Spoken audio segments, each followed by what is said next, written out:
Olá pessoal, eu sou o Thiago Vieira e vim falar um pouquinho para vocês de como foi o 26º Simpósio Internacional de Direito e Religião que aconteceu nos Estados Unidos da América, no estado de Utah, na cidade de Provo, uma cidade muito próxima de Salt Lake City, que é a capital de Utah. O evento aconteceu na Universidade BYU e contou com diversos países, com mais ou menos 50 nações e 120, 130 delegados. Eu tive a honra de ser um dos delegados brasileiros, representando o Instituto Brasileiro de Direito e Religião, o qual eu sou o presidente executivo. Além de mim estiveram o Dr. Humberto Martins, vice-presidente do Superior Tribunal de Justiça e corregedor nacional de Justiça. Também o assessor especial da ministra Damares Alves e o assessor especial do governador de São Paulo, João Dória. Como eu disse para vocês, estavam lá representados mais ou menos 50 nações. O evento foi traduzido, as plenárias foram traduzidas e painéis também em 9 idiomas diferentes.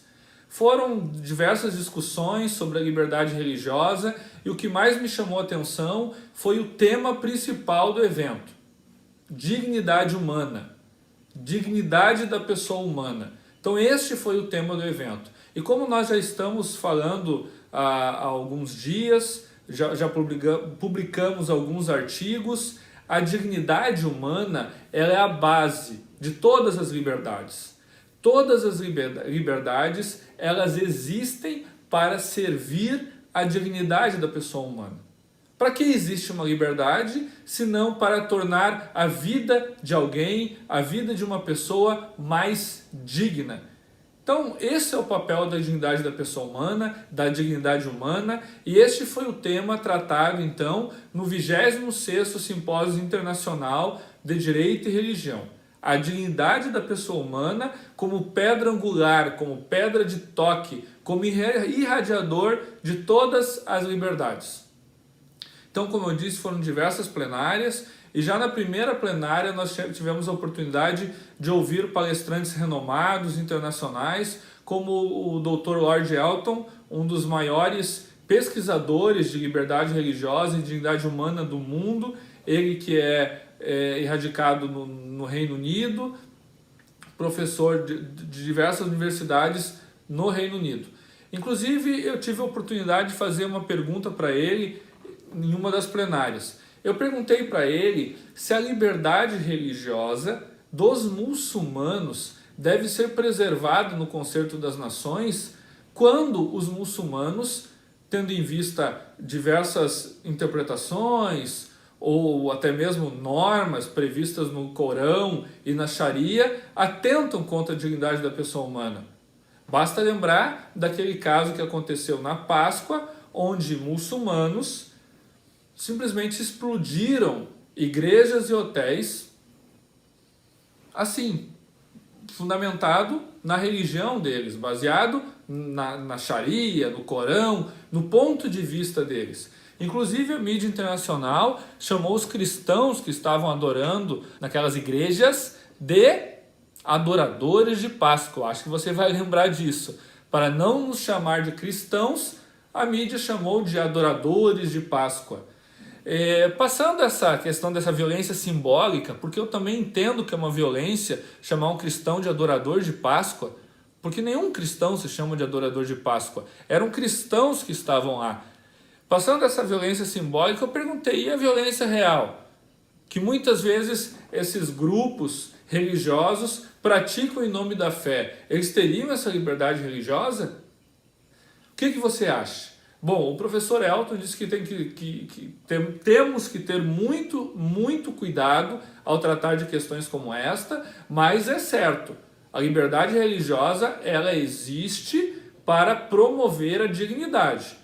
Quando uma religião não promove a dignidade, mas a morte, como aconteceu neste evento, e tantos outros, quando cristãos coptas são degolados, e muitos outros exemplos que nós conhecemos, então não deve ser preservado.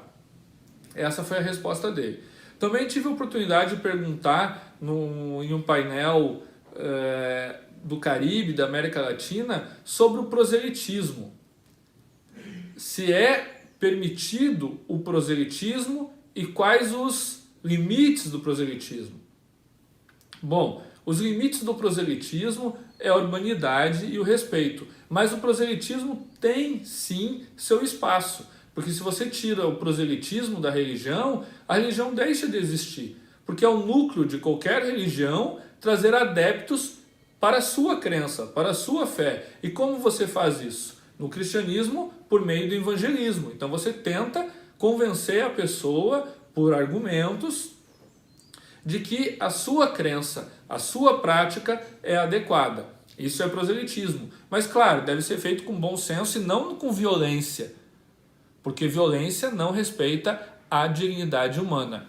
Até teve uma plenária que eu achei, não vou dizer que interessante, mas eu fiquei confuso. Um juiz do Paquistão, e nós sabemos que o Paquistão é um dos países com mais restrições à liberdade religiosa. Aquela ONG Portas Abertas, que é uma ONG internacional, relaciona o Paquistão como um dos países com mais perseguição religiosa, inclusive estatal. Nós sabemos de casos que famílias inteiras tiveram que sair do Paquistão porque se converteram, largaram a religião islâmica e se converteram ao cristianismo, sendo que isso é crime de blasfêmia e essa família não poderia fazer isso. Bom, Paquistão é assim, mas nos surpreendeu que um juiz paquistanês nos disse na plenária, no microfone, isso está gravado, depois eu vou mandar o link para vocês, nos disse que sim, que existe liberdade religiosa no Paquistão, inclusive leu os artigos constitucionais, que está previsto na Constituição. Só que na prática, como nós sabemos, não acontece. Então a dignidade humana, ela está prevista na maioria das constituições, na maioria das legislações, mas na prática, como nesse caso do Paquistão, a gente não percebe a sua efetivação. Então a nossa luta, a luta dos operadores de direito e de todos os cidadãos é para que a liberdade religiosa, servindo a dignidade humana, tenha plena e eficaz aplicação, não só no Brasil, mas em todos os estados. Esse foi o tema central desse simpósio. Eu também tive a oportunidade e a honra de falar no simpósio. Eu falei no painel para América Latina e Estados do Caribe. E lá eu pude contar um pouquinho sobre o modelo brasileiro de laicidade. Primeiro eu trouxe um histórico para demonstrar que a laicidade, ou melhor, a distinção, a separação do poder religioso e do poder político não é algo novo. Isso vem há muito, muito tempo. A Trindade Áurea, nas pessoas de Sócrates, Platão e Aristóteles, já teciam comentários sobre isso. A gente vai ver na carta de Papa Gelásio I, a carta do Assunte, lá do século V, a total distinção dos poderes, mais a dominação do poder espiritual. Então isso não é algo novo. Contei um pouquinho dessa história para chegar no modelo de laicidade colaborativa brasileira, que é um dos melhores modelos do mundo, sem dúvida nenhuma. Mostrei para eles o modelo, mostrei para eles os dispositivos constitucionais que garantem a liberdade religiosa em todo o solo brasileiro e também como funciona a modalidade colaborativa de laicidade. Porque na laicidade simplista, na laicidade tradicional, os poderes estão separados, como há muito, muito tempo, mas eles não podem interferir um poder no outro. Então isso é fruto da reforma, nós verificamos isso nos Estados Unidos, quando da sua independência, mas o Brasil entende, o modelo brasileiro entende, que os poderes eles estão separados, mas eles não podem interferir um no outro, mas eles podem colaborar na perseguição do bem comum.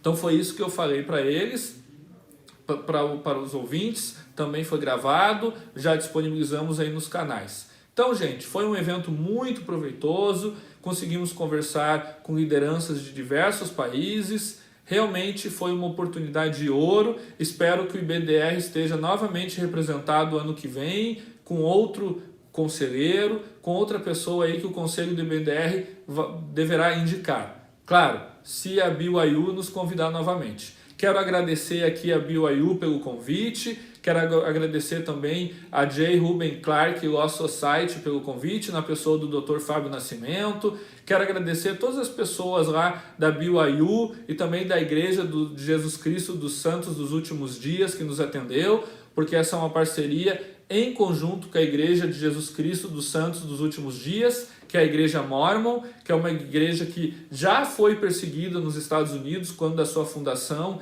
lá no século XIX, e responsavelmente promove esse evento de liberdade religiosa com diversos países, com diversas religiões. Lá estavam mormons, estavam católicos, estavam evangélicos, estavam inclusive muçulmanos.